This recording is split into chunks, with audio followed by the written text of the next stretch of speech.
সুপ্রিয় শিক্ষার্থী, আজকে আমরা নবম শ্রেণীর ডিজিটাল প্রযুক্তি সাজেশনটা দেবো, ফাইনাল সাজেশন।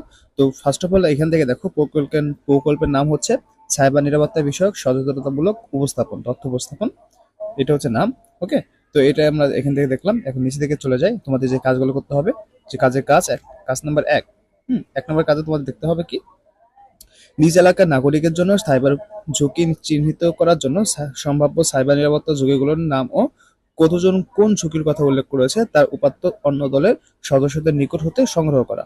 2 নম্বর জানতে হবে ঝুঁকিগুলোকে 1, 2, 3 ক্রম অনুসারে রূপান্তর করে সংগৃহীত উপাত্তের ভিত্তিতে নিচের নমুনার মতো স্প্রেডশিটে উল্লেখ করে ফর্মুলা ব্যবহার করে শতকরা কতজন কোন সাইবার নিরাপত্তা ঝুঁকি চিহ্নিত করেছে এবং শতকরার জন্য একটি বার চার্ট বা পাই চার্ট তৈরি করবে। এটা ঠিক আছে, তো এটা তোমরা অবশ্যই দেখবে, অ্যান্সার অনেক আছে। 3 নম্বর প্রশ্ন দেখতে হবে, এই চার্ট হতে সিদ্ধান্ত নিতে হবে যে কোন কোন সাইবার ঝুঁকির জন্য তোমাদের এলাকার নাগরিকদের সচেতনতা প্রয়োজন। এবার 4 নম্বর কাজ দেখতে হবে, সাইবার ঝুঁকিগুলোর জন্য কি কি সামাজিক প্রভাব পড়তে পারে সেগুলো দলের সদস্যদের মধ্যে আলোচনা করে চিহ্নিত করো। 5 নম্বর, প্রতিটি সাইবার ঝুঁকি হতে নিরাপদ থাকার সম্ভাব্য কৌশল কি কি হতে পারে সেগুলো নিজ দলে আলোচনা, অন্য দলের সদস্যদের সাক্ষাৎকারও শুধু থাকলে ইন্টারনেট থেকে সংগ্রহ করে সেই তথ্যগুলো খাতায় কাগজ নিয়ে ছকের মতো করে নিজ খাতায় লিখে রাখো। তো এখানে ছক দেওয়া আছে, এটা পূরণ করতে হবে। এবার কাজ 6, প্রতিটি ঝুঁকির জন্য একটি করে স্লাইড বা পোস্টার তৈরি করতে হবে।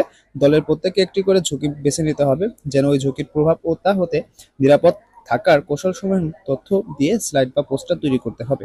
কাজ 7, সকল তথ্য, ছবি, চার্ট, ইনফোগ্রাফ, ভিডিও, সাক্ষাৎকার ইত্যাদি দিয়ে একটি ভিডিও ডকুমেন্টারি এডিট করার ক্ষেত্রে নিচে সফটওয়্যারগুলো স্ক্রিনশটে ভিডিও এডিটিং টুলগুলো ব্যবহারের ধারাবাহিকতা চিহ্নিত করে সংখ্যাগুলো ক্রম অনুসারে চিহ্নিত করে দেখাতে হবে। সেই ক্রম অনুসারে ভিডিও এডিট করার ধাপগুলো ফ্লোচার্ট নিজ নিজ খাতায় উল্লেখ করো। এই হচ্ছে ফ্লোচার্ট, এইভাবে তোমাদের করতে হবে। এবার হচ্ছে কাজ 8, সম্মেলন বা অনুষ্ঠানে তোমাদের উপস্থাপনা বিষয়ক একটি প্রচারণার নোটিশ স্কুলের গুগল সাইটে প্রকাশ করো অথবা ধাপসমূহ খাতায় লিখতে হবে। কাজ 9,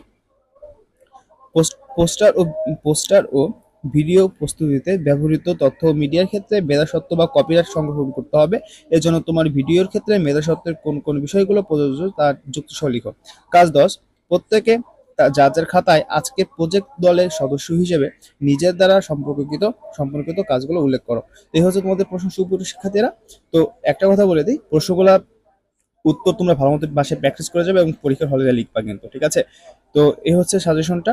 আর তোমরা কিন্তু এই সাজেশনটা জাস্ট তোমাদের প্রস্তুতির জন্য, তোমরা পরবর্তী ভিডিও থেকে মোটামুটি চেষ্টা করবা নিজের মতো করতে, ঠিক আছে? তো আমাদের যে শিক্ষা ব্যবস্থা বর্তমান যে মানে বাজে একটা অবস্থা হয়ে গেছে, ঠিক আছে? যাই হোক, তোমরা এগুলো করো, আশা করি ভালো কিছু হবে। সবাই ভালো থাকো, আর নতুন হয়ে থাকলে আমাদের চ্যানেল সাবস্ক্রাইব করে সাথে থাকো। ধন্যবাদ সবাইকে।